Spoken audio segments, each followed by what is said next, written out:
Drive और DC drive में हम लोग करते हैं। अब इलेक्ट्रिक ड्राइव में बेहतर संचालन के लिए इसके साथ क्या लगाते हैं हम दोस्तों?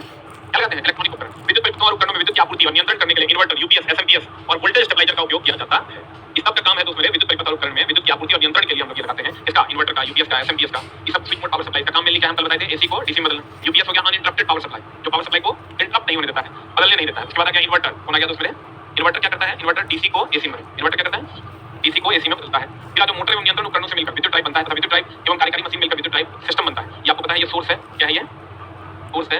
सोर्स जो है दोस्त मेरे, ये जो सोर्स है आपका, ये जो सोर्स है आपका, यहाँ से आओगे तो ये कंट्रोलर है जो कंट्रोल करता है कमांड लाइन को। ये पावर कन्वर्टर है, ये पावर कन्वर्टर है। और यहाँ से आपका मोटर हो गया, ये सेंसर का। सेंसर का काम है सेंस करना। सेंस करके किसको बताना? कंट्रोलर। कंट्रोलर पावर कन्वर्टर को क्या करता है? कंट्रोल करता है। क्या करता है? कंट्रोलर को कंट्रोल करने के लिए हम लोग कमांड लाइन देते हैं। क्या देते हैं?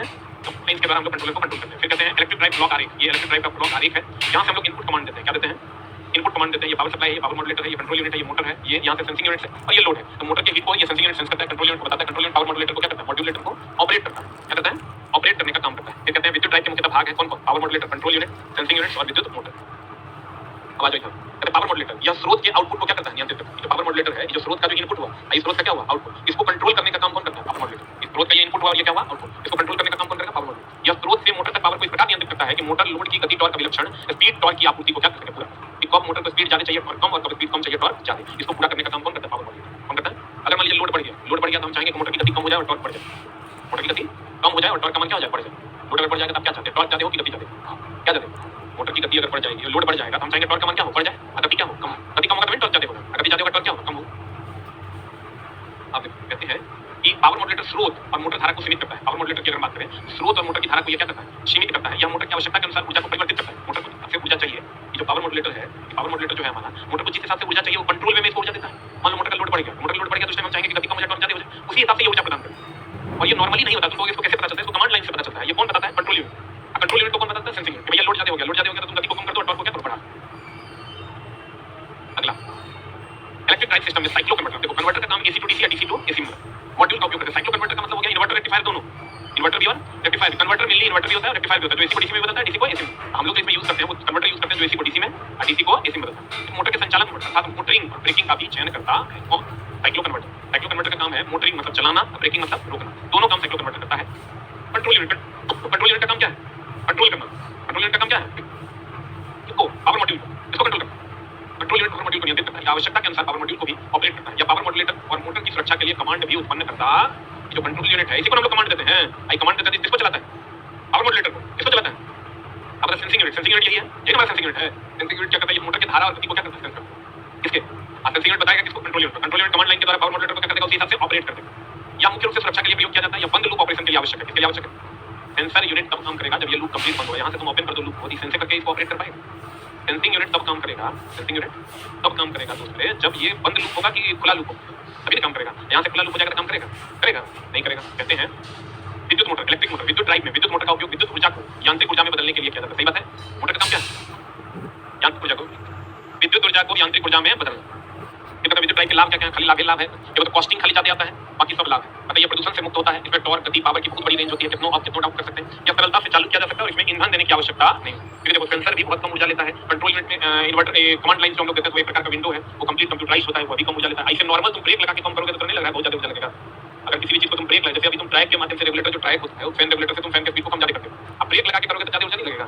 अभी जो हम लोग यूज कर रहे हैं ड्राइव सिस्टम जो स्पीड को कंट्रोल करता है, उसमें हम लोग इलेक्ट्रॉनिक इंस्ट्रूमेंट लगाते हैं, तो वो हमारी ऊर्जा की बचत करेगा, ऊर्जा की खपत करेगा, बहुत ज्यादा ऊर्जा की बचत करेगा। कहते हैं या ऊर्जा की ईंधन देने की आवश्यकता नहीं होती। कम हानि होने के कारण इसकी दक्षता क्या होती है? कुछ ऐसी हानि क्या क्या है? ध्वनि प्रदूषण हलवलन सरल सरल करके आवाज आएगा, जहां भी रखेगा करके कभी फैन चलने लगेगा अपने मन से, कभी हीट जनरेट हो जाएगा, कभी कुछ होते रहेगा। इसकी प्रारंभिक लागत तो बहुत अधिक है। अगर लागत की बात करोगे, वैसा सिस्टम लोगे तुम इलेक्ट्रिकल सिस्टम जो कमांड लाइन के द्वारा ऑपरेट हो, पावर मॉड्यूलेटर हो, सेल्फ मॉड्यूलेट हो, सेल्फ चेंज हो, इस सब के लिए तुमको दोस्त मेरे लागत बहुत ज्यादा लगे। जैसे इन्वर्टर नॉर्मल तो 17,000 रुपये लगता है। मान लो 20 को इन्वर्टर लगा लोगे तब भी तुम्हारा 20 40 4 लाख रुपये लगेगा। वही तुम यूपीएस लगा दोगे, ऑनलाइन यूपीएस लगा लोगे, काम बहुत ज्यादा। उसकी कीमत इसलिए ज्यादा है क्योंकि उसमें मॉड्यूलेटर, पावर मॉड्यूलेटर यूज किया हुआ है, कंट्रोल यूनिट यूज किया हुआ है, सेंसिंग यूनिट यूज किया हुआ है। नॉर्मल इन्वर्टर लोगे तो एसी को कितना बदलेगा? डीसी में। एसी को कितना बदलेगा? एसी को डीसी में बदलेगा, डीसी को एसी में बदलेगा। लेकिन अगर वही ऑनलाइन यूपीएस तुम लेते हो तो वो एसी डीसी को एसी में तो बदलेगा ही बदलेगा, लेकिन मॉड्यूलेशन करते रहेगा। जब जितनी जरूरत है उतना ही आपको देगा, बाकी आपको देगा वो आउटपुट लोड जितना रहेगा उतने पावर सप्लाई आपको देते रहेगा। इसलिए वो क्या करता है कि जब लोड कम रहता है तो कहता है 3 घंटे का बैकअप देगा, लोड ज्यादा दोगे तो 2 घंटे का बैकअप देगा। तो अगर मान लो कि हम किसी का बैकअप की बात करते हैं, ये बताओ ये यूपीएस जो हम लगाए हैं इसका बैकअप कितना होगा? तो कहता है कितना लोड है? हम कहते हैं कितना 60 केवीए का है, 40 केवीए रहेगा लोड, 40 केवीए लोड रहेगा तो 3 घंटे के आसपास दे देगा। 50 केवीए का है तो 3 घंटा दे देगा। मतलब जब मॉड्यूलेशन उसका चेंजिंग वो अपने आप होते रहता है, और जैसे ही लोड ज्यादा होगा हमारा कैपेसिटी घटेगा, लोड कम होगा तो कैपेसिटी बढ़ेगा ऑटोमेटिक, उसमें हमको कुछ करने की आवश्यकता नहीं है। लेकिन बताओ ये बैटरी आप टॉर्च वाला बैटरी आप यूज करते हैं, बताइए उसमें आप कम ज्यादा कर सकते हैं? अगर कम ज्यादा कीजिएगा तो कम खपत होगा, लेकिन उस जो मॉड्यूलेशन जो सेंसर्स वगैरह लगा होता है, मॉड्यूलेटर यूनिट लगा होता है, कंट्रोल यूनिट लगा होता है, उसकी तुलना में आप इसकी खपत को उस हिसाब से कम ज्यादा नहीं कर पाओगे। इसमें भी होता है 3 सेल का टॉर्च आप लिए होंगे तो देखिएगा थोड़ा सा कम ज्यादा होता है रोशनी, ठीक है? तो कम ज्यादा रोशनी होती है उस हिसाब से उसमें बचत नहीं होगा, क्योंकि उसमें कोई कंट्रोल यूनिट नहीं है, कोई भी मॉड्यूलेटर यूनिट नहीं है, कोई भी कमांड यूनिट नहीं है, कहते हैं। तो उसमें इसका उपयोग सीमित है, क्योंकि इसका उपयोग के लिए विद्युत की आपूर्ति की आवश्यकता इसके उपयोग है। ड्राइव का यूज आप हर जगह नहीं कर सकते। ड्राइव का यूज आप वहां करिएगा जहां आपको क्या चाहिए, विद्युत धारा मिलेगा, वहीं पर आप इस ड्राइव का उपयोग कर सकते हैं। बिना विद्युत धारा का ड्राइव का उपयोग नहीं कर सकते। इसका लिमिटेड एक्सेस कहां होता है? पानी के अंदर हम लोग को पर्याप्त मात्रा में विद्युत सप्लाई नहीं मिल पाता है, इसलिए वहां हम लोग ड्राइव का उपयोग सही तरीके से नहीं कर सकते। लेकिन वहीं अगर हम पानी के अंदर हैं तो वहीं अगर आप सैटेलाइट वगैरह में सोलर प्लेट के द्वारा पर्याप्त विद्युत की उत्पत्ति हो जाती है, सोलर प्लेट लगा होता है सैटेलाइट में, वहां पर हम लोग ड्राइव का उपयोग कर पाते हैं, और ड्राइव का उपयोग करके सारी चीजों को सेंसर्स के माध्यम से निकाल सकते हैं। अब तो जो वंदे भारत एक्सप्रेस है इसमें सारा चीज पहले बिना कंट्रोल यूनिट बिना कमांड के होता था, लेकिन अब जितना है उसका कंट्रोल यूनिट है, उसमें कमांड लाइन से, उसमें सेंसिंग यूनिट है, उसमें जरा सा कहीं पर गर्म होगा या कुछ भी होगा तो सारी चीजें सेंस करके कमांड लाइन पे इंस्ट्रक्शन मिल जाएगा, और इलेक्ट्रिकली ड्राइव किया गया है ताकि आप सारी चीजों को क्या कर सको, कंट्रोल कर सको। और बहुत जल्द आप देखिएगा जो जापान वगैरह में आ गया है, सारी चीजें ऑटोमेटिक है, सुना होगा जापान में ऑटोमेटिक ट्रेन है बिना ड्राइवर, तो सारा चीज वो सेंस करता है, कमांड लाइन उससे कमांड भी कर लेता है और ऑटोमेटिक चलता भी। बहुत जल्द लोको पायलट की वैकेंसी जो है बंद हो जाएगी। और इसका उपयोग सीमित है, क्योंकि इसका उपयोग के लिए विद्युत की आपूर्ति चाहिए। विद्युत ड्राइव का अनुप्रयोग आप देखो कहां है। एक तो विद्युत वाहन में तो एकदम 100% है। जैसे तुम ले लो, अगर गाड़ी तुम्हारा गर्म हो गया तो सेंसर जो है सेंस करके कंट्रोल यूनिट को ये कमांड देता है कि आप पावर मॉड्यूलेटर को बोलिए कि भैया गाड़ी गर्म हो गया, इसकी स्पीड को क्या करो कम। फिर है रोलिंग मिल में भी रोबोट, स्टील मिल, उसके बाद वॉशिंग मशीन जो automatic fully automatic washing machine आ गए हैं, वो सब इलेक्ट्रिक ड्राइव सिस्टम पे। अगर उसको लोड ज्यादा मिल गया ना, वो अपने आप गति कम करके उसके टॉर्क को क्या कर लेगा, बढ़ा लेगा। विद्युत कर्षण, पेपर मिल, सीमेंट मिल, चीनी मिल, मेनली मिल में इसका उपयोग करते हैं। मिल में होता क्या है, लोड समय समय पर वेरी करता है, कभी ज्यादा कभी कम, तो उसको सेंस करने के लिए हम लोग इलेक्ट्रिक ड्राइव सिस्टम का प्रयोग करते हैं, जहां कंट्रोल यूनिट ऑन मॉड्यूलेशन इत्यादि रहता है जो स्पीड को कंट्रोल करता है। मेनली इसका मेन काम क्या है, स्पीड को क्या करता है, कंट्रोल करता है। ये दो प्रकार का होता है, एसी ड्राइव और डीसी ड्राइव। पहले हम लोग डीसी ड्राइव की ओर चलते हैं। कहता है वह प्रणाली जिसका उपयोग डीसी मोटर को पावर सप्लाई प्रदान करने में नियंत्रित करने के लिए किया जाता है, उसे डीसी ड्राइव कहते हैं। ध्यान से समझना, वह प्रणाली जिसका उपयोग डीसी मोटर को पावर सप्लाई प्रदान करने के लिए नियंत्रित करने के लिए किया जाता है, उसको डीसी ड्राइव कहेंगे। अगर आप एसी मोटर को नियंत्रित करोगे उसके स्पीड को, एसी ड्राइव, और डीसी मोटर को नियंत्रित करोगे, डीसी ड्राइव। अगर आप एसी मोटर को नियंत्रित करोगे तो एसी ड्राइव, अगर आप डीसी मोटर को नियंत्रित करोगे तो डीसी ड्राइव। क्लियर? आजकल डीसी मोटर की गति से नियंत्रित करने के लिए इसका उपयोग करते हैं थायरिस्टर। इसका उपयोग करते हैं थायरिस्टर का उपयोग करते हैं। थायरिस्टर कुछ नहीं है तो मेरे कंट्रोल वे में सिग्नल को देता है। कौन? थायरिस्टर। हमारा तो काम यही है, कंट्रोल वे में सिग्नल जाए, कंट्रोल वे में इनपुट वोल्टेज जाए, कंट्रोल वे में करंट का सप्लाई हो, उसी से हमारा ड्राइव कंट्रोल हो जाए। मेनली हमको वोल्टेज, फ्रीक्वेंसी, पावर, करंट इस सब को क्या करना होता है, कंट्रोल करना होता है, जिसके द्वारा हम गति को क्या करते हैं, कंट्रोल समय समय पर बढ़ाते या घटाते। डीसी मोटर की गति को नियंत्रित करने के लिए किसका उपयोग करते हैं, अर्धचालक। कल भी हम आपको बताए थे कि हम अगर कंट्रोल करना है तो हमको डीसी फॉर्म में ले जाने के लिए, एसी को डीसी में बदलने के लिए डायोड की जरूरत है, और डायोड के समूह को क्या कहते हैं, रेक्टिफायर कहते हैं। तो दोस्त मेरे कहता है क्या कहता है कि डीसी मोटर की गति को नियंत्रित करने के लिए किसका उपयोग करते हैं, अर्धचालक। अर्धचालक से क्या बनता है, डायोड से क्या बनता है, रेक्टिफायर का उपयोग किया जाता है। जैसे एससीआर बोले तो silicon controlled rectifier, UJT uni junction transistor, इसका फुल फॉर्म लिख लो, silicon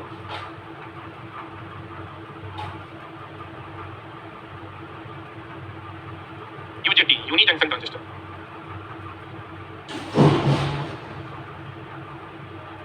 MOSFET metal oxide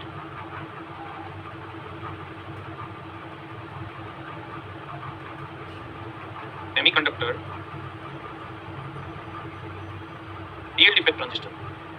field effect transistor, MOSFET metal oxide semiconductor field effect transistor.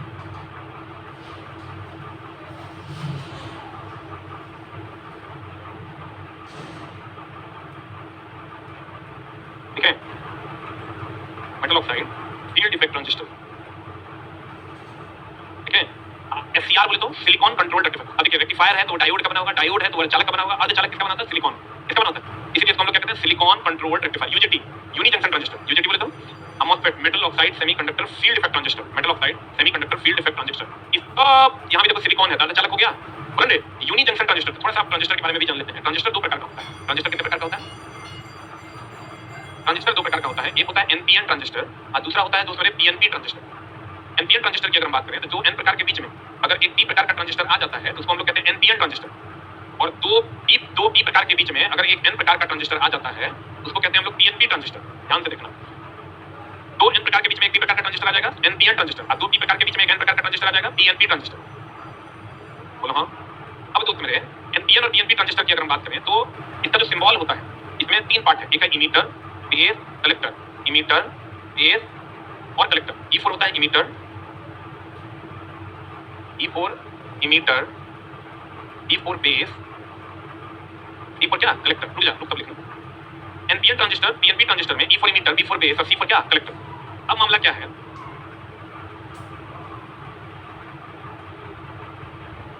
Emitter, collector और क्या बेस। यहां भी आओगे तो एक होता है, इसका सिंबल है ये ट्रांजिस्टर का, इमीटर, कलेक्टर, बेस। अब ध्यान से देखना, इसमें एनपीएन ट्रांजिस्टर में आधार से उत्सर्जक की ओर धारा का प्रवाह होता है और पीएनपी ट्रांजिस्टर में उत्सर्जक से आधार की ओर धारा का प्रवाह होता है। एनपीएन ट्रांजिस्टर में आधार से उत्सर्जक की ओर, पीएनपी ट्रांजिस्टर में उत्सर्जक से किधर की ओर, आधार की धारा का प्रवाह होता है। जल्दी से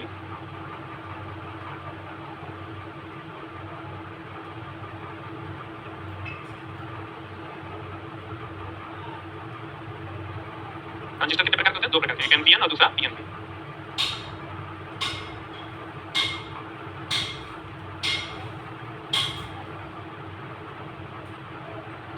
ठीक है,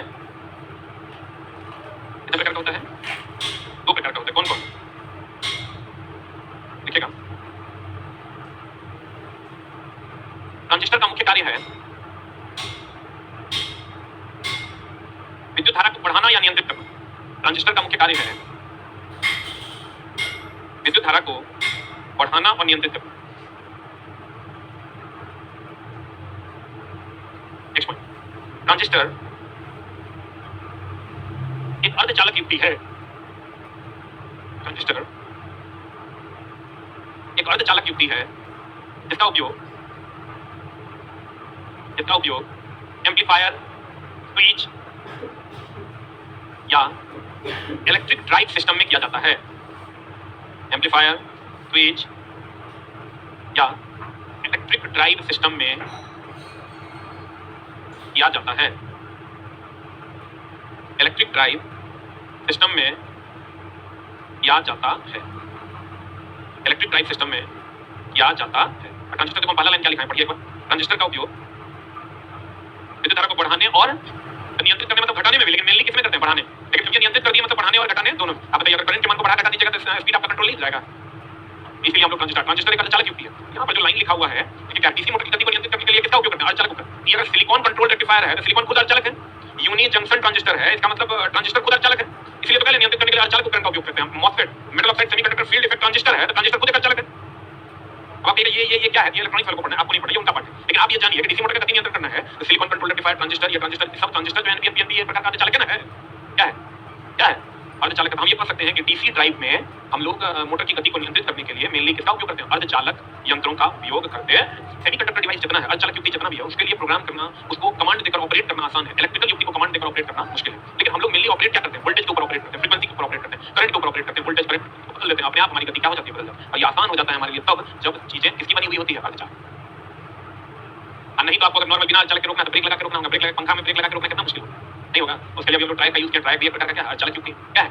अतः डीसी मोटर की गति उसकी आधार गति से कम करने के लिए उसके वोल्टेज में परिवर्तन किया जाता है। आधार गति का मतलब यहाँ मैक्सिमम गति से कम करने के लिए वोल्टेज में परिवर्तन करते हैं, जबकि आधार गति से अधिक करने के लिए उसके फ्लक्स में क्या करते हैं?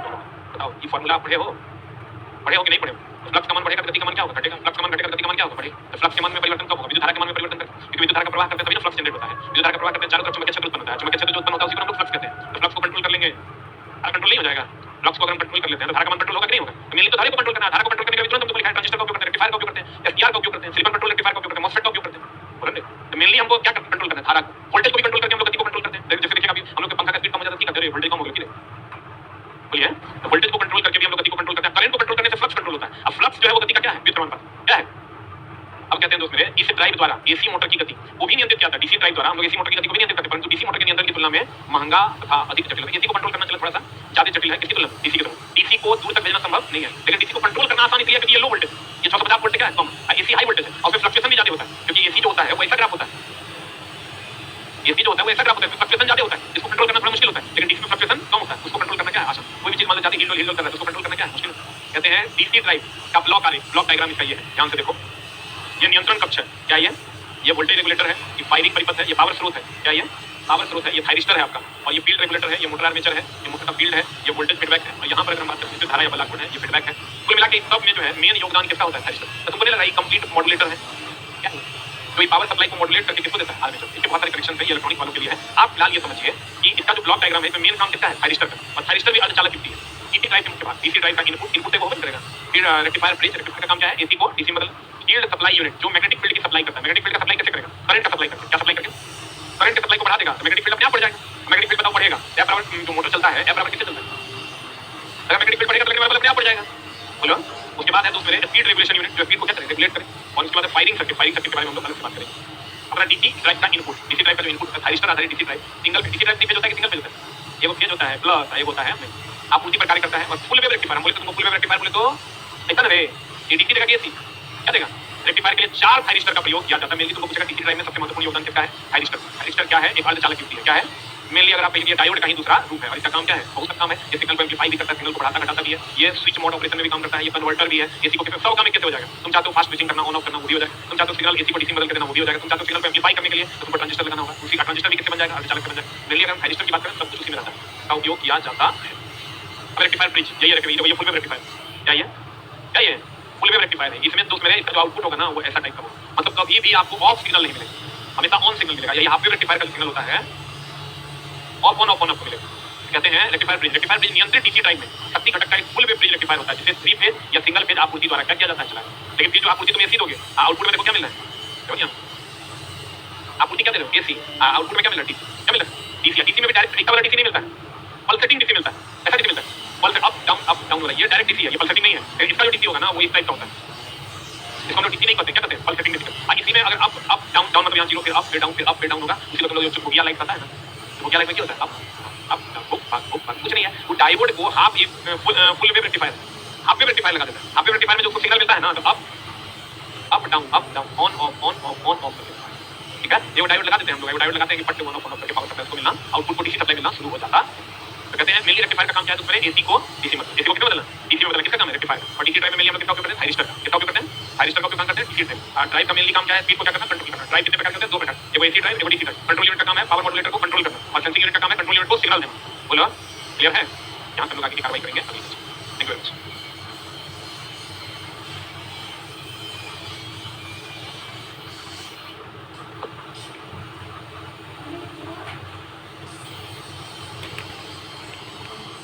चैप्टर थोड़ा सा इलेक्ट्रॉनिक से रिलेटेड है, इसलिए थोड़ा सा दिक्कत होगा, लेकिन ध्यान से समझने की कोशिश कीजिएगा। हम इलेक्ट्रॉनिक्स का जो बेसिक पार्ट है वो करते हुए निकलेंगे। यही वो चैप्टर जो इलेक्ट्रिकल इलेक्ट्रॉनिक्स का मिक्स पढ़िए, टाइप कर दिया। तो पहले हम बात कर रहे थे डीसी ड्राइव के कुछ मुख्य भाग, ठीक ना? डीसी ड्राइव की अगर हम बात करें तो एक पहला तो इनपुट होगा। किसी भी ड्राइव में पहले क्या होगा? इनपुट होगा, उसी को ना कंट्रोल कीजिएगा। आप किसको दीजिएगा? मोटर को। ये जो हम इनपुट लेंगे, इनपुट ये इनपुट है, इनपुट को आप कंट्रोल कीजिएगा। आप कंट्रोल करके किसको दीजिएगा? मोटर का। मोटर किससे जुड़ा होगा? लोड से। लोड नहीं करेगा। यहाँ से ये सेंसिंग यूनिट होगा, सेंसिंग यूनिट किसको कमांड करेगा? यहाँ से कमांड देंगे कंट्रोल यूनिट को, पावर मॉड्यूलेटर को कंट्रोल यूनिट के द्वारा। इसको आप पावर मॉड्यूलेटर को दीजिए, इसको आप पावर मॉड्यूलेटर को दीजिए, इसको आप कंट्रोल यूनिट को दीजिए। कंट्रोल यूनिट को कमांड देंगे, फिर सर्किफाई करते हो ये मेरा operator. Input supply power modulator किसके द्वारा? कंट्रोल यूनिट के द्वारा कंट्रोल होगा, कमांड लाइन के द्वारा। कंट्रोल यूनिट किसे सेंसर यूनिट से सेंस करेगा, तब मोटर को मिलेगा, फिर यहाँ से लोड ऑपरेट होगा। ये मामला है। हम कहते हैं पहला है डीसी ड्राइव का इनपुट, फिर रेक्टिफायर ब्रिज। रेक्टिफायर ब्रिज का काम है एसी को किसमें बदल देना? डीसी में। कौन सा? Pulsating DC. कौन सा डीसी? हम बोले तो डीसी की अगर बात करें ये ऐसा है, त्रिकोण डीसी है, पल्सेटिंग डीसी। इसको पल्सेटिंग डीसी कहेंगे क्या? कहेंगे क्या? तो पहले तो फील्ड सप्लाई यूनिट, जो देखो फील्ड सप्लाई यूनिट क्या है? आपको पता है कोई भी मोटर में अगर फील्ड को बढ़ा देंगे तो गति बढ़ जाएगा कि घट जाएगा? बढ़ जाएगा। तो फील्ड के में करंट की मात्रा ही कम कर देंगे, उसका फ्लक्स भी कम हो जाएगा, तो गति भी हमारा क्या हो जाएगा? कम हो जाएगा। तो फील्ड सप्लाई यूनिट से भी हम गति को कंट्रोल कर सकते हैं, स्पीड रेगुलेटर यूनिट से, अब फायरिंग सर्किट से। इस पर हम लोग आगे बात करेंगे। पहला है हमारा डीसी ड्राइव का इनपुट। कौन? डीसी ड्राइव का इनपुट। तो इनपुट जो हम देंगे थायरिस्टर आधारित DC drive, single phase. DC जब भी होगा सिंगल फेज की ट्रिपल फेज, देखो प्लस आएगा मैं इसको तो सिंगल फेज रफली कहते हैं। एक तो फेज है डीसी में, एगो फेज एगो प्लस आएगा, मैंने वन न्यूट्रल नहीं होता, एगो प्लस आएगा, मैंने उसको सिंगल फेज डिवाइड करते हैं। डीसी का जितना भी डिवाइड करता है सिंगल फेज। थायरिस्टर आधारित डीसी ड्राइव सिंगल फेज की आपूर्ति पर कार्य करता है, और फुल वेव रेक्टिफायर के लिए कितने थायरिस्टर? कितने थायरिस्टर? 4 थायरिस्टर का उपयोग करता है। इसका रेक्टिफायर ब्रिज, यही रेक्टिफायर ब्रिज। ये क्या है दोस्तों? Rectifier bridge. रेक्टिफायर ब्रिज की अगर बात करें, देखो रेक्टिफायर ब्रिज बोले तो एक दूसरे से जुड़ा हुआ, इस सट को उस सट से जो जोड़ता है वही ना ब्रिज कहलाता है। तो देखिए सब आपस में जुड़ा हुआ है कि नहीं? नहीं है, इसको हम लोग रेक्टिफायर ब्रिज कहते हैं। रेक्टिफायर ब्रिज नियंत्रित डीसी ड्राइव में जब ये रेक्टिफायर आ गया मतलब कौन ड्राइव? डीसी ड्राइव में शक्ति घटक का एक फुल वेव ब्रिज रेक्टिफायर होता है, जिसे 3 फेज या सिंगल फेज आपूर्ति से क्या किया जाता है? चला है। अब एक यूज करते हैं इसको, हम बोले बार-बार कि इसको एसी को किसमें बदलने के लिए? डीसी में बदलने के लिए हम लोग किसका उपयोग करते हैं? रेक्टिफायर। और डीसी में बदलते हैं तो उससे हमारा पावर स्पीड को कंट्रोल करना क्या होता है? आसान होता है। किसमें? डीसी में। थायरिस्टर की संख्या आपूर्ति वोल्टेज पर निर्भर करती है। अगर आपूर्ति वोल्टेज का मान ज्यादा है, जब ये थायरिस्टर आपूर्ति वोल्टेज का मान ज्यादा होगा, ये डायोड है। डायोड और थायरिस्टर में डिफरेंस है। ये जो देख रहे हो ये थायरिस्टर का सिंबल है, यही खाली नहीं रहेगा नहीं, ये अब क्या हो जाएगा? डायोड। तो यहाँ ये डायोड है, यही क्या है? थायरिस्टर। थायरिस्टर की संख्या आपूर्ति वोल्टेज पर निर्भर करती है। डीसी चालन में एससीआर बोले तो सिलिकॉन कंट्रोल रेक्टिफायर। सिलिकॉन, अब जैसे तो रेक्टिफायर है तो उसमें डायोड होगा, और डायोड है तो उसमें अर्धचालक होगा। ई और एन प्रकार का चालक मिलेगा तब ना डायोड बनेगा। अर्धचालक होगा तो उसमें क्या होगा? सिलिकॉन होगा। इसका मतलब हम रेक्टिफायर को सिलिकॉन कंट्रोल रेक्टिफायर कर सकते हैं। बोलो सिलिकॉन कंट्रोल रेक्टिफायर का उपयोग करके क्या मिलता है? और फिर एसी सप्लाई से परिवर्तनीय डीसी सप्लाई में बदला जाता है। डीसी सप्लाई को हम चेंज करेंगे तब ना हमारा स्पीड चेंज होगा। डीसी सप्लाई को कांस्टेंट करेंगे तो स्पीड हमारा कांस्टेंट हो जाएगा, बोलेंगे। और जब भी करेंगे सिंक्रोनस स्पीड से कम की जाती है, क्योंकि सिंक्रोनस स्पीड महत्तम स्पीड है कि न्यूनतम, तो जब भी हम स्पीड का रेगुलेशन करेंगे सिंक्रोनस स्पीड से कम। Very good. कहते हैं एकल फेज सिंगल फेज डीसी को अनियमित आर्मेचर धारा डिसकंटीन्यूअस आर्मेचर करंट का परिमाण खराब गति नियम पुअर स्पीड रेगुलेशन होता है। अगर आप एकल फेज डीसी के में अनियमित आर्मेचर धारा देते हैं, मतलब करंट को कम ज्यादा करके अगर आप देते हैं तो आपका जो स्पीड रेगुलेशन होगा वो क्या होगा, पुअर हो जाएगा, खराब हो जाएगा। आपको जब भी देना है एक समान देना है, कम करना है तो कम कर देना है, ज्यादा करना है तो ज्यादा करना है। जैसे कभी ज्यादा कभी कम, कभी ज्यादा कभी कम दीजिएगा तो आपका स्पीड रेगुलेशन क्या हो जाएगा, खराब हो जाएगा। ज्यादा कम करना है तो कम करना है कुछ समय के लिए, फिर कुछ समय के बाद आप बढ़ा दीजिए। लेकिन लगातार कम ज्यादा कीजिएगा, टॉर्क बढ़ेगा घटेगा तो सब कुछ बियरिंग खराब हो जाएगा, अनबैलेंसिंग की स्थिति होने लगेगी। इसलिए कहता है कम समय के लिए स्पीड रेगुलेशन खतरनाक होता है। आप अधिक समय के लिए, इसलिए देखना मोटर लैपटॉप वगैरह में जो पंखा चलता है तो पहले पंखा फुल स्पीड पर चलता है, कुछ देर तक चलता है, कुछ देर के बाद बंद होता है। इसलिए कम समय के लिए स्पीड रेगुलेशन करने से दक्षता हमारी क्या हो जाती है, घट जाती है। देखिएगा, कम समय के लिए स्पीड रेगुलेशन करने से हमारी दक्षता घट जाती है। कम समय के लिए स्पीड रेगुलेशन करने से हमारी दक्षता क्या हो जाती है, घट जाती है। कम समय के लिए स्पीड रेगुलेशन करने से हमारी दक्षता क्या हो जाती है, घट जाती है। इसलिए आपको अगर स्पीड को रेगुलेट करना भी है तो समय अंतराल लेकर करना है कि अगर 5 मिनट के लिए हमको स्पीड को बढ़ाना है या 5 मिनट के लिए स्पीड को क्या करना है, कम करना। ये नहीं कि पता चला हर सेकंड में स्पीड को घटा बढ़ा रहे हैं तो आपका जो सारा चीज का दक्षता क्या हो जाएगा, घट जाएगा। मतलब जो चलना चाहिए 1 साल चलेगा 4 महीना। अभी आपको यूपीएस वाला माइक्रोटेक वाला का मैसेज है कि अगर आप बैटरी वाले रूम में जहां आपका बैटरी रखा हुआ है, अगर उसमें ये स्टैंड नहीं देते हैं तो हम आपका वारंटी कैंसिल कर देंगे। उसको कैसे पता कि हम स्टैंड पे रखे हैं कि नहीं रखे हैं? उसका जो ड्राइव जो कंट्रोल कर रहा है उसमें उसको टेंपरेचर हमेशा बढ़ा हुआ दिखता है। अब बैटरी तो आपको पता है कि चार्जिंग के समय अपना टेंपरेचर बढ़ा लेता है, तो अपना टेंपरेचर बढ़ाता है तो उसको लगता है यार टेंपरेचर इतना होना चाहिए, हमेशा टेंपरेचर ऑफ है दिखता है। वो बोला क्या वीडियो कॉल करके रूम दिखाइए जहां पर पूरा सिस्टम रखे हुए, वीडियो कॉल करके दिखाए तो कहता है कि स्टाफ दिखाया होगा, बोला कि तो बैटरी आप नीचे में रखे हुए होगी यूपीएस के जस्ट बगल में, जो कि रखना नहीं चाहिए था, तो हम आपकी वारंटी कैंसिल कर देंगे। 3 दिन का अल्टीमेटम दिया था, आज आनंद खान ने किसी तरह बैटरी स्टैंड मंगवाए, तब जाके उसको उस पर रखे हैं, तो पता चला यहाँ यूपीएस है और यहीं पर बैटरी है सारा, जिसको हमेशा इसका टेंपरेचर बढ़ा हुआ रहता है। तो स्पीड रेगुलेशन जो दिया होगा कमांड कि भैया इतना स्पीड पे इसको रेगुलेट होते रहना है, उतना स्पीड पे उसका रेगुलेशन काम नहीं कर रहा है तो उसको सब हुआ कि या तो एसी नहीं चल रहा है। और ये हमेशा ध्यान रखना कि जब टेंपरेचर का मान बढ़ता है ना तो सेमीकंडक्टर जो सिलिकॉन है उसकी चालकता घटती है। इसलिए मोबाइल वगैरह बार-बार करते गरम होकर आप देखिएगा हैंग करने लगता है, तो गरम होता है ना तो उसकी चालकता घट जाती है, विद्युत धारा का प्रवाह ही नहीं हो पाता जो चलेगा। हम लोग कहते हैं गर्मा गया हैंग कर रहा है, गर्मा गया हैंग कर रहा है मतलब क्या हुआ, तापमान बढ़ेगा तो चालक की चालकता घटती होती है, कुछ एक सर्टेन टेंपरेचर के बाद उसकी चालकता घट जाती है। तो कहते हैं और फरमाइएगा फील्ड सप्लाई यूनिट। कौन सप्लाई यूनिट? अब फील्ड सप्लाई यूनिट क्या है? जैसे मान लीजिए कि ये आपका मोटर क्या है, ये आपका मोटर है, तो मोटर है तो उसमें तो इसमें अगर मान लो एक्स्ट्रा एगो फील्ड दे दिए, इसके सप्लाई को हम कंट्रोल करेंगे, इसके सप्लाई को कंट्रोल करेंगे तो इसकी गति कंट्रोल होगी कि नहीं होगी? नहीं होगी। इसकी अगर सप्लाई को हम कंट्रोल कर देते हैं तो इसकी गति कंट्रोल होगी कि नहीं होगी? सप्लाई कम करेंगे तो मैग्नेटिक लाइन से फोर्स कम होगा। F बराबर फार्मूला क्या होता है, पढ़े हो नहीं? एल बी का क्वेश्चन है, F बराबर DIL sin थीटा। हमको ये बताओ B का मान B क्या है, चुंबकीय फ्लक्स घनत्व, इसका मान बढ़ेगा तो F का मान बढ़ेगा। अगर इसका मान हम यहां से फ्लक्स घनत्व का मान कम कर देंगे तो इसकी लगने वाला बल भी ना कम हो जाएगा। बोलो, लगने वाला बल कम हो जाएगा तो स्पीड हमारा क्या हो जाएगा, कम हो जाएगा। क्या हो जाएगा, कम हो जाएगा। तो कहते हैं फील्ड सप्लाई यूनिट, इसका कार्य मोटर में फ्लक्स उत्पन्न करने के लिए फील्ड वाइंडिंग को एक नियत वोल्टेज प्रदान करना है। ये जो फ्लक्स उत्पन्न चुंबकीय बल का हमको कहते हैं, जो फ्लक्स उत्पन्न करने के लिए एक फिक्स वोल्टेज को देना, यही फील्ड सप्लाई यूनिट का काम, ठीक है। वो भी कंट्रोल मैनर, जितना हमको जरूरत है उतने हम यहां से करंट देंगे इसमें, उतने ये फील्ड जनरेट करेगा, उतने फील्ड जनरेट करेगा, उतने बल लगेगा। समझ लो, एक लाइन में समझ लो कि करंट का मान बढ़ा देंगे तो मैग्नेटिक लाइन से फोर्स की संख्या बढ़ जाएगी, करंट का मान घटा देंगे मैग्नेटिक लाइन से फोर्स की संख्या घट जाएगी। मैग्नेटिक लाइन से फोर्स की संख्या घट जाएगी तो B बराबर होता है 5/A। फ्लक्स का मान बढ़ेगा, फ्लक्स का मान बढ़ेगा, B का मान बढ़ेगा, B का मान बढ़ेगा तो F का मान बढ़ जाएगा। बोलिए, कहते हैं इसका कार्य मोटर में फ्लक्स फील्ड सप्लाई यूनिट, इसका कार्य मोटर में फ्लक्स उत्पन्न करने के लिए फील्ड वाइंडिंग को एक नियत वोल्टेज प्रदान करना है। इस यूनिट को फील्ड में आरोपित वोल्टेज को कम करने के लिए रजिस्टर के साथ प्रयोग किया जाता है, जिससे मोटर की गति को आधार गति से अधिक किया जा सके। आधार गति क्या होता है? आधार गति वह न्यूनतम गति जिस पर मोटर अच्छे से ऑपरेट करता है उसी को हम आधार गति कहते हैं। आधार गति से ही ना आग करेंगे तो स्पीड बढ़ जाएगा, आधार गति से कम करेंगे तो स्पीड घट जाएगा। और ये काम हम किसकी मदद से करते हैं? थायरिस्टर की मदद से। थायरिस्टर एक प्रकार का स्विचिंग युक्ति भी है। स्पीड रेगुलेशन यूनिट नाम है इसका, स्पीड रेगुलेशन यूनिट। अच्छा बताओ स्पीड को रेगुलेट आप कैसे कर सकते हैं? F बराबर DIL sin थीटा होता है। बोलिए, करंट के मान को घटा बढ़ा देंगे, फुल लगने वाला बल घटेगा बढ़ेगा तो स्पीड कम ज्यादा हो जाएगा। चुंबकीय बल रेखाओं की संख्या को घटा बढ़ा देंगे, लगने वाला बल कम ज्यादा होगा तो हो जाएगा। चलते हुए मोटर में क्या आप थीटा बदल सकते हैं? बदल सकते हैं। चालकता की लंबाई बदल सकते हैं। इसका मतलब ना आप L बदल सकते हैं और ना आप क्या बदल सकते हैं, थीटा। स्पीड रेगुलेशन यूनिट या फीडबैक सिग्नल के साथ, फीडबैक सिग्नल वही हो गया सेंसर जो फीडबैक देता है कि भाई कंट्रोल यूनिट तो काम करवाओ पावर मॉड्यूलेटर से। कंट्रोल यूनिट किसको ऑपरेट करता है? पावर मॉड्यूलेटर को। कहते हैं फीडबैक यूनिट का मतलब सेंसर जो फीडबैक देता है कि भैया ये काम हो रहा है, जल्दी से तुम ऑपरेट करो। कहते हैं फीडबैक सिग्नल के साथ ऑपरेटर के निर्देश की तुलना करता है और फायरिंग सर्किट को क्या देता है, सिग्नल देता है। इस रेगुलेशन यूनिट में वोल्टेज और धारा दोनों क्या होते हैं, रेगुलेट। ऑब्वियस सी बात है, वोल्टेज कंट्रोल होगा तो करंट अपने आप कंट्रोल हो जाएगा। वोल्टेज का मान घटेगा तो करंट का मान भी घटेगा, वोल्टेज का मान बढ़ेगा तो करंट का मान भी बढ़ेगा। यहां बोलेंगे कोई ट्रांसफार्मर में वोल्टेज बढ़ेगा तो करंट घटेगा, वोल्टेज घटेगा तो करंट बढ़ेगा। ये ओम के नियम का पालन नहीं करता है मोटर, क्यों नहीं करता? ऐसे भी वाले चालक नहीं करेगा, चालक ओम के नियम का पालन करता है, नहीं करता है। तो दोस्तों लेकिन यहां पर क्या है, हम जो मोटर की बात करते हैं, मोटर में तो कॉइल रहता है, अब कॉइल बोले तो चालक, क्योंकि कॉपर का बना होता है, किसका बना होता है? लेकिन यहां बताओ हम ओम का नियम बताइए, ये बढ़ेगा, ये बढ़ेगा, ये घटेगा, ये घटेगा, कोई भी नहीं करेगा। लेकिन जब वोल्टेज बढ़ेगा तो करंट का मान घटता कब है? अब बता दीजिए, जब पावर कांस्टेंट रहता है।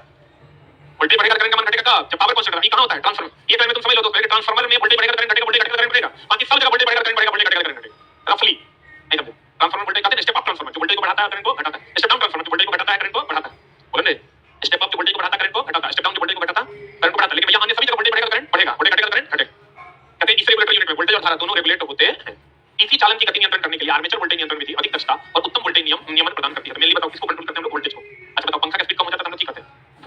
वोल्टेज कम हो गया कि करंट कम हो गया? स्पीड रेगुलेशन के लिए वोल्टेज नियमन विधि का प्रयोग किया जाता है। आपको पंखा में भी कहेगा बताओ स्पीड को किसके द्वारा रेगुलेट होता है? तांगे वोल्टेज के द्वारा। हीट किसके द्वारा डेवलप होता है? करंट के द्वारा। हीट किसके द्वारा? आपको कहेगा बताओ स्पीड को कंट्रोल मेनली किसके द्वारा किया जाता है? वोल्टेज के द्वारा। वोल्टेज कम स्पीड कम, वोल्टेज ज्यादा स्पीड ज्यादा। फिर फायरिंग सर्किट कहता है यह थायरिस्टर को गेट पल्सेस की आपूर्ति करता है जिससे परिवर्ती आर्मेचर वोल्टेज उत्पन्न करने के लिए किसी विशेष अवधि में क्या करता है? Mainly firing. फायरिंग क्या होता है? हमेशा होता है विशेष स्थिति में होता है। फायरिंग जो हम लोग करते हैं हमेशा की विशेष स्थिति में। तो फायरिंग सर्किट का वही काम है, विशेष स्थिति में सर्किट को ऑन कर देना। फायरिंग सर्किट वह सर्किट है जो विशेष स्थिति में सर्किट को क्या करता है? ऑन करता है। उसी को हम लोग फायरिंग सर्किट के नाम से जानते हैं। डीसी ड्राइव की संरचना, construction of A DC drive. DC drive machine अथवा मोटर की गति नियंत्रण करने के लिए किसका उपयोग करता है? थायरिस्टर अर्थात एफसीआर का प्रयोग किया जाता। इसमें थायरिस्टर के फायरिंग एंगल में परिवर्तन कर वोल्टेज को क्या किया जाता है? परिवर्तित किया। मेनली स्टेबलाइजर वोल्टेज को परिवर्तित करने का काम किसके द्वारा होता है? थायरिस्टर के। पहले हम लोग वोल्टेज को परिवर्तित करने का काम स्टेबलाइजर से करते थे। किसे करते थे? आप देखो जितना टीवी आया है किसी में स्टेबलाइजर लगता है? अब ऑटोमेटिक स्टेबलाइजर नहीं होता, थायरिस्टर लगा दिया गया। थायरिस्टर लगा दिया गया, वोल्टेज कंट्रोलिंग डिवाइस छोटा सा थायरिस्टर है, पहले हर नंबर का स्टेबलाइजर होता है। अब होता है क्या? अब तक सीधा प्लग इन करो तुम्हारा टीवी चलने लगेगा। तो पहले थायरिस्टर नहीं था, अब थायरिस्टर का उपयोग हो रहा है वोल्टेज के रेगुलेशन के लिए। कहते हैं डीसी ड्राइव में मशीन या मोटर को थायरिस्टर परिपथ के द्वारा इनपुट आपूर्ति से क्या किया जाता है? जोड़ा जाता है। थायरिस्टर परिपथ का काम है वोल्टेज को रेगुलेट करना। डीसी ड्राइव में मोटर की गति को आधार गति से अधिक प्राप्त करने के लिए फील्ड रेगुलेटर का उपयोग बताओ। अगर तुम चाहते हो ये मोटर है हमारा, क्या है ये? ये फील्ड है, बताओ हम चाहते हैं इसकी गति बढ़ जाए, तो इसमें करंट सप्लाई बढ़ा देंगे, मैग्नेटिक लाइन सपोर्ट बढ़ा देंगे, इसकी गति बढ़ेगी कि नहीं बढ़ेगी? ठीक है, क्या बराबर होता है बीआईएल। कहते हैं डीसी ड्राइव में मोटर की गति आधार गति से अधिक प्राप्त करने के लिए फील्ड रेगुलेटर का उपयोग किया जाता है। यही है फील्ड रेगुलेटर। किस वन? डीसी ड्राइव में मोटर की गति आधार गति से कम करने के लिए वोल्टेज रेगुलेटर का उपयोग किया जाता है। अगर आप आधार गति जो इसकी बेसिक गति से बढ़ाना है तो इसके द्वारा, और अगर आप बेसिक गति से कम करना चाहते हैं तो इसके द्वारा, इनपुट सप्लाई के द्वारा। आधार गति से बढ़ाना है, अच्छा एक बात बताओ चला कि बेसिक गति इसका 100 आरपीएम मान लेते हैं। बेसिक गति कितना आरपीएम है? ये आरपीएम किसके कारण है? इनपुट वोल्टेज के कारण कि फील्ड के कारण? सिंपल सा बात है, किसके कारण? इनपुट वोल्टेज के कारण। बोलो हम ये तो जो बेचारा इनपुट वोल्टेज दिया उसके हिसाब से इसकी गति हो गई। अब हम चाह रहे हैं कि इसकी गति बढ़ जाए। एक बार भैया हम तो जितना दे दिए, अब तुमको बढ़ाना है, चमके वाले लिखना बढ़ाओ। या बराबर एक और है कि अगर तुमको इसकी गति बढ़ानी है, जितना मेरी औकात थी हमको वोल्टेज मिला उतना हम कर दिए। बढ़ाना है तो तुम चमके वाले लिखाओ बढ़ा दो, बी को बढ़ाओ या बढ़ जाएगा। अब कह रहा है कि हमको घटाना है, तो घटाने के लिए बताओ कि बढ़ा तो सकता है लेकिन घटा सकता है? घटाने के लिए हमको इसी को ना घटाना पड़ेगा। नहीं समझा? आधारी गति वह गति होती है जो इनपुट वोल्टेज आती है उस पर जो ऑपरेट हो रहा है वो आधारी गति है। अगर आप इसको बढ़ाना चाहते हैं एक्स्ट्रा फील्ड देना होगा, अगर आप इसको घटाना चाहते हैं इसके इनपुट वोल्टेज को कम करना होगा। ये कभी इसको हटा देंगे कि वो 100 पर चलेगा कि 100 ज्यादा पर चलेगा? 100 पर इसको लगा देंगे, इसमें करंट सप्लाई दे देंगे। 100 ज्यादा पर इसको हटा देंगे तब भी कितना पर? 100 पर। अगर इसके सप्लाई को कम कर देंगे, इसके सप्लाई को बढ़ा सकते हैं, जितना वोल्टेज देना था उतना दे दियो। नहीं समझे? मुझे कि नहीं मुझे? अगर आप चाहते हैं आधारी गति से अधिक गति हो जाए फील्ड के द्वारा और आधारी गति से कम गति हो जाए इनपुट वोल्टेज के द्वारा, बोलो। कहते हैं डीसी ड्राइव में मोटर की गति आधार गति से अधिक प्राप्त करने के लिए फील्ड रेगुलेटर का उपयोग किया जाता है। डीसी ड्राइव में मोटर की गति आधार गति से कम प्राप्त करने के लिए वोल्टेज रेगुलेटर का उपयोग किया जाता है। डीसी ड्राइव का कार्य सिद्धांत, डीसी ड्राइव का कार्य सिद्धांत। डीसी मोटर की गति आर्मेचर वोल्टेज के क्या होता है? सिंपल सा बात है, जो आर्मेचर वोल्टेज आप जितना ज्यादा दीजिएगा इसकी गति उतना ज्यादा। वोल्टेज कम, गति कम, तो बोलो। कहते हैं आर्मेचर वोल्टेज के समानुपाती होता है और फील्ड धारा के क्या होता है? समानुपाती होता है। इसका फार्मूला होता है ये EB by IF, और इसका कोई खास यूज नहीं है। आर्मेचर धारा मोटर के टॉर्क का क्या होता है? बड़ा आजो पढ़ाएं, E समानुपाती IA का स्क्वायर भी होता है लेकिन पहले T समानुपाती क्या होता है? यानी आर्मेचर धारा जितना ज्यादा बढ़ाइएगा टॉर्क का मान उतना बढ़ेगा। आर्मेचर नियंत्रण डीसी ड्राइव में आर्मेचर वोल्टेज बदलकर परिवर्तित गति प्रदान की जा सकती है। सही बात है। आर्मेचर का जो वोल्टेज है इसको आप बदल के गति को बदल सकते हैं कि नहीं बदल सकते? आर्मेचर वोल्टेज मतलब जो इनपुट सप्लाई का वोल्टेज है इसको आप बदल दीजिएगा गति नहीं बदलेगा, लेकिन गति इसके मैक्सिमम वोल्टेज से ज्यादा कभी नहीं होगा। अगर वो करना है क्या लगाना हो? फील्ड। सामान्यतः डीसी ड्राइव में एक अस्थिर फील्ड सप्लाई प्रदान की जाती है। ये वाली डीसी ड्राइव के प्रकार, पहला डीसी ड्राइव दो प्रकार का, एक रीजनरेटिव, एक नॉन रीजनरेटिव। कितने प्रकार के? दो प्रकार, एक रीजनरेटिव डीसी ड्राइव, एक नॉन रीजनरेटिव। रीजनरेटिव क्या है? जिस डीसी ड्राइव द्वारा मोटर की गति दोनों दिशाओं में नियंत्रित किया जा सके, क्लॉकवाइज भी एंटी क्लॉकवाइज भी, उसको क्या कहते हैं? रीजनरेटिव। रिवर्सिबल आप कर सकते हैं। अगर आप किसी जैसे चला बहुत सारा ऐसा इंस्ट्रूमेंट है जैसे तुम कभी जाना गेट वगैरह लगा हुआ रहता है, इसे जाओगे तो इसे खुल जाएगा, आप चले जाओगे तो बंद हो जाएगा। इसका मतलब फॉरवर्ड मोशन भी है और वही मोटर से रिवर्स मोशन भी है। रिवर्स मोशन कैसे करता होगा? या तो फील्ड का को आपस में बदल देता होगा, फील्ड पाइप को या आर्मेचर पाइप आपस में बदलता होगा, तभी वैसे घुमा के ऐसे हो जाता होगा। कोई नहीं करे। आगे पढ़ाएंगे सबके साथ बोला। अगर आपको गति को बदलना है तो क्या करना होगा? या तो फील्ड करंट को डायरेक्शन बदल दीजिए प्लस से माइनस से प्लस, या तो आर्मेचर करंट डायरेक्शन बदल दीजिए प्लस से माइनस से प्लस, थ्री फेज आरबीवाई को आरवाई भी कर दीजिए। बोलिए regenerative DC drive, regenerative DC drive clockwise में भी और एंटी क्लॉकवाइज दोनों दिशाओं में अगर स्पीड को कंट्रोल करेगा रीजनरेटिव, और अगर सिर्फ क्लॉकवाइज या सिर्फ एंटी क्लॉकवाइज करेगा तो नॉन रीजनरेटिव। जब जिस डीसी ड्राइव द्वारा मोटर की गति दोनों दिशाओं में नियंत्रित की जा सके उसे रीजनरेटिव डीसी ड्राइव कहते हैं। रीजनरेटिव डीसी ड्राइव द्वारा मोटर की गति और दिशा के अलावा बला गुण को भी नियंत्रित किया जाता है। एक बात बताओ, गति को कंट्रोल करेंगे तो बला गुण अपने आप कंट्रोल हो जाएगा। गति ज्यादा होगा बला गुण कम हो जाएगा, गति कम होगा तो बला गुण। हमको अगर टॉर्क को बला गुण को बढ़ाना होगा तो हम खट से गति को क्या करेंगे? कम। हमको बला गुण को कम करना होगा तो हम खट से गति को क्या करेंगे? बढ़ा दें। बोलो।